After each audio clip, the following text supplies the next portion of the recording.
Actually, creating a class in Google Classroom is very, very simple, but there's a few nuances when you create a class that you need to think through and plan ahead and possibly talk to your school administration about before you make the decision on your own. And that's because there are two different types of Gmail accounts that you can use to create a Google Classroom. There's Gsuite, and specifically in the case of schools, it's going to be Gsuite for Education.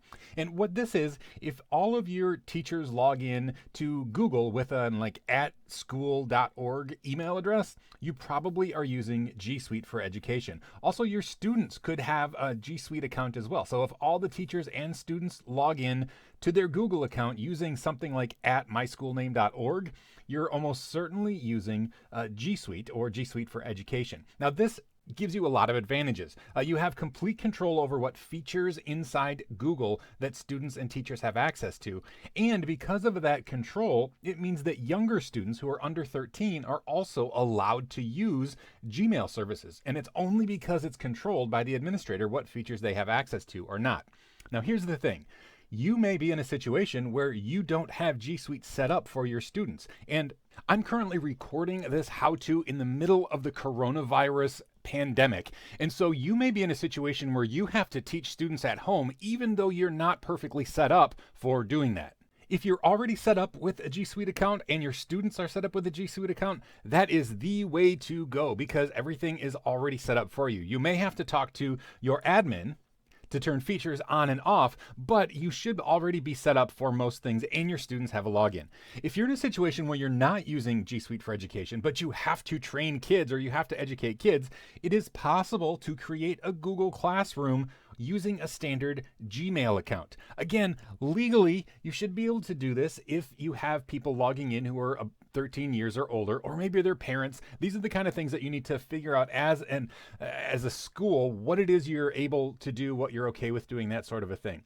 The thing is, if you're a teacher and you create a Google Classroom with a Gmail account, like something @gmail.com, just a personal account, any Gsuite users are not going to be able to join those classes. So if you do have your students already signed up with something @yourschool.org, do not create your classes with a personal Gmail account because they will not be able to join. Okay, so that's the deal. You can create a Google Classroom with a standard Gmail account, and then all standard Gmail users will be able to join it. So all of your students, if they're at home with their own Gmail account, will be able to join it. The question is, where do things line up legally? And the reason this is an issue is because if students who are younger than 13 are creating online accounts and using them, that's where it might be an issue with FERPA and that sort of a thing. So make sure that your school guides you in what you should do.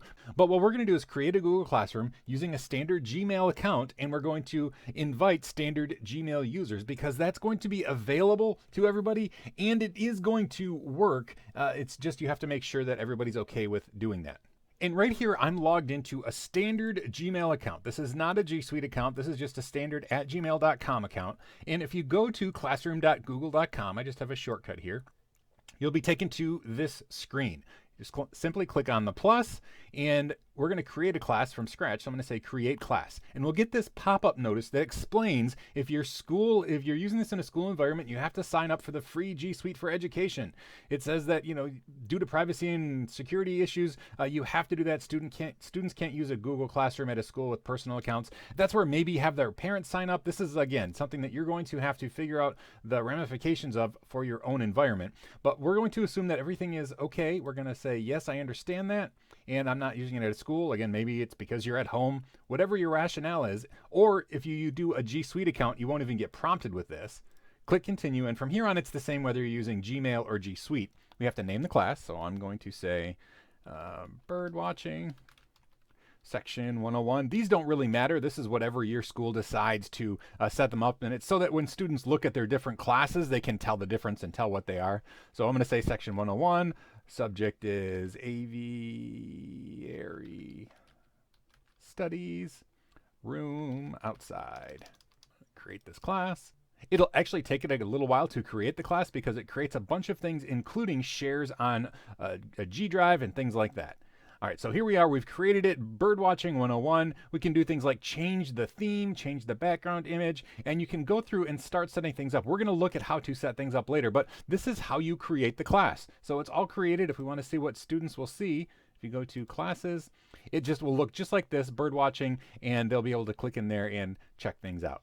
Creating a class is super simple. The only complicated part is deciding what exactly you're going to do when it comes to accounts. If you're going to use Gmail, just make sure that your school is prepared to talk with parents and that you're legally covered, making sure that there aren't any younger kids using online Gmail accounts without any sort of parental guidance or anything like that. I hope this has been informative for you, and I'd like to thank you for viewing.